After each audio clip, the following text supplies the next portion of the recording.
that I saw it, but I don't know how. Indonesia mungkin bukan tim dengan ranking FIFA tertinggi di ASEAN saat ini. Tapi jika berbicara soal performa paling impresif, pasukan Garuda adalah jawabannya. Lihatlah data berikut ini. Sebuah tabel yang menggambarkan jika Indonesia adalah tim dengan peningkatan ranking tertinggi dibandingkan tim-tim ASEAN lainnya. Lebih baik dari Thailand hingga Vietnam sekalipun. Tapi tunggu, alasan kenapa negara-negara ASEAN tak ragu untuk mencontoh Indonesia? Tentu bukan karena itu saja, lebih dari itu. Kemampuan Indonesia untuk bersaing dengan negara top Asia adalah alasan lainnya. Dan inilah ulasan kenapa Indonesia jadi contoh tim-tim ASEAN dalam 15 menit. Stars wing, get you on your every walk. Don't need answers, just need the fun.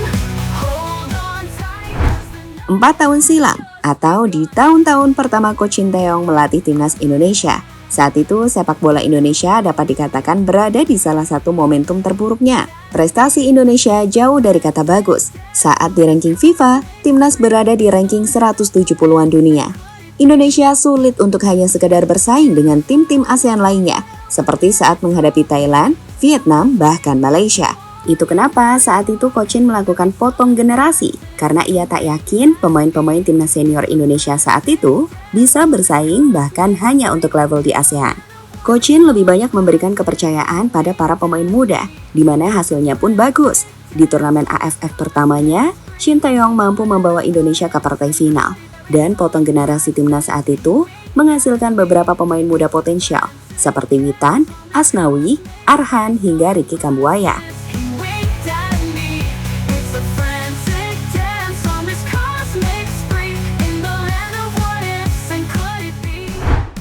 Meski belum mampu menjadi juara di kompetisi ASEAN, Indonesia tak terpuruk. Sebaliknya, setelah Erick Thohir mengambil tongkat kepemimpinan PSSI, target lebih tinggi diusung oleh timnas. Kini PSSI mengesampingkan target juara AFF dan lebih fokus untuk level Asia. Untuk mempercepat peningkatan kualitas timnas, banyak pemain keturunan ditarik tim Garuda.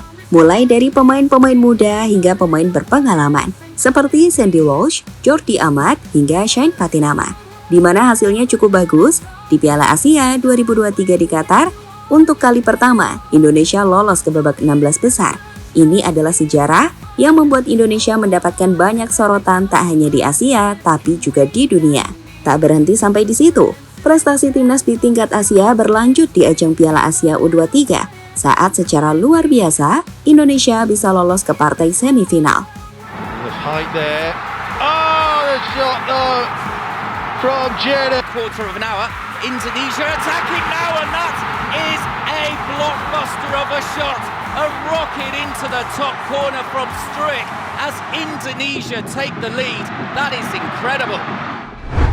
Para pemain keturunan seperti Nathan Chua-on, Rafa, Ivar Jenner, hingga Justin Hubner jelas membuktikan jika program menarik pemain keturunan berhasil bagi timnas. Dan itu kenapa di tahun 2024 program ini terus dilanjutkan PSSI. Kali ini deretan pemain grade A berdatangan untuk bergabung ke timnas. Mulai dari bintang Serie A Jay Itzas, bintang Eredivisie Tom Hai, Kelvin Verdong, Miss Hilgers, dan juga Eliano, serta kiper hebat MLS Martin Paes. Dan terbaru ada bintang Eropa Kevin Dix. Kehadiran para pemain ini pun sukses memberikan dampak positif. Indonesia jadi satu-satunya tim ASEAN yang lolos ke round 3.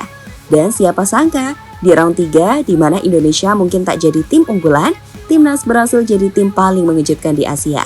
Mereka menahan Australia di GBK, menahan imbang Bahrain di kandang mereka, dan menghancurkan Arab Saudi. Dengan kemenangan meyakinkan yang membuka asa Indonesia untuk lolos ke Piala Dunia terbuka lebar.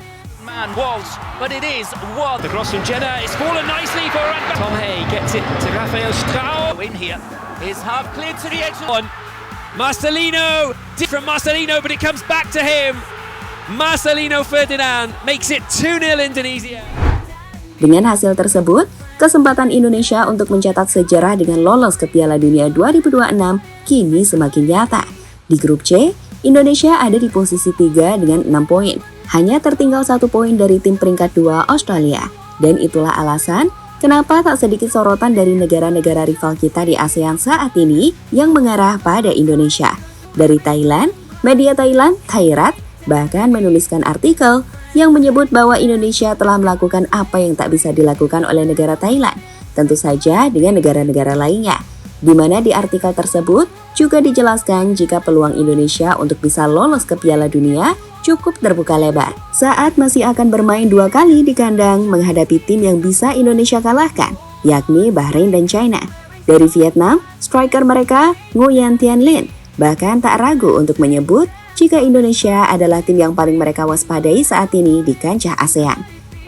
Indonesia thì như tất cả mọi người cũng đã biết là một trong những đội bóng mạnh ở Đông Nam Á, và trong những năm gần đây họ có những cầu thủ nhập tịch rất là chất lượng, và bằng chứng là họ đang thi đấu ở vòng loại 3 của vòng loại World Cup 2026, và vừa rồi họ cũng đã có một chiến thắng rất là quả cảm trước các Ả Rập.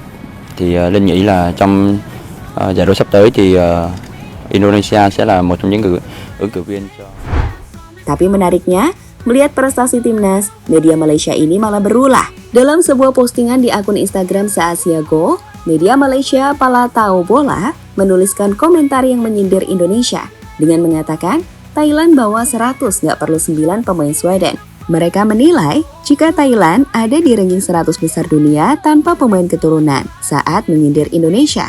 Tapi mereka lupa bahwa sebenarnya sebagian negara di ASEAN saat ini tengah meniru apa yang Indonesia lakukan dengan menambah kekuatan timnas mereka dengan pemain keturunan.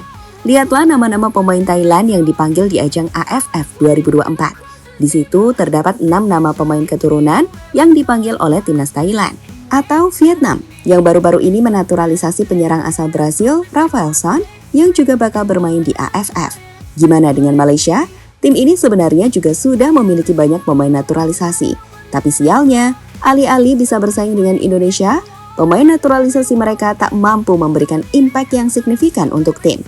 Hal yang bahkan membuat Safi Salih, yang merupakan legenda timnas Malaysia, mengatakan, jika perkembangan Indonesia terlalu gila untuk diikuti. Indonesia benar-benar menunjukkan perkembangan yang luar biasa. Perkembangan ini terlalu gila. Indonesia membuktikan kalau mereka benar-benar menuju masa kejayaan. Timnas Malaysia perlu mencontoh Indonesia, ujar Safi Salih, sumber TV One News.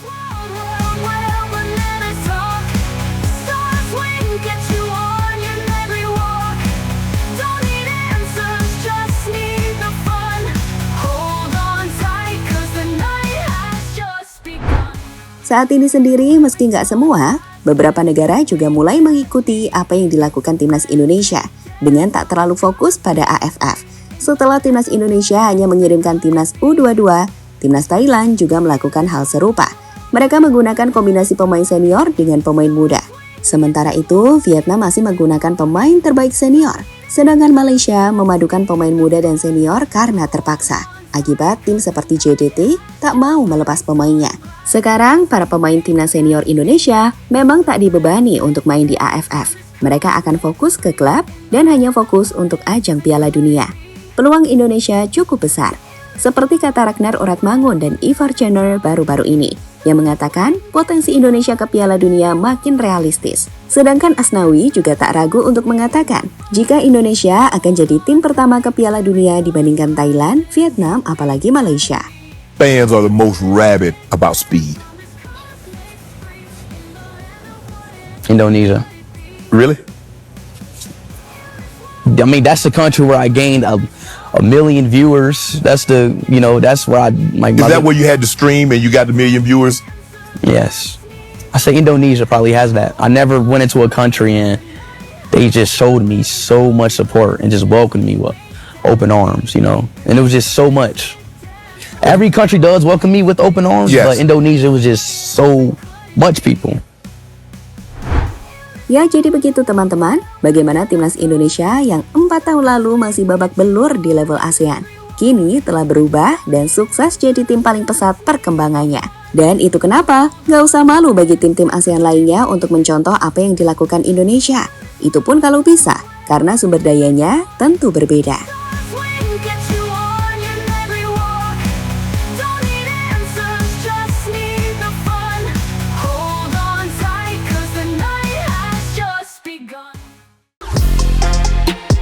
Halo, izin iklan sebentar ya guys. Jadikan ruangmu bernuansa timnas. Temukan beragam poster dinding, sepak bola dan timnas dengan desain menawan, kualitas premium dan harga yang tidak akan menguras kantong. Segera klik link Shopee di deskripsi video ini dan dukung timnas dengan sepenuh hati. Mulai dari dinding rumahmu.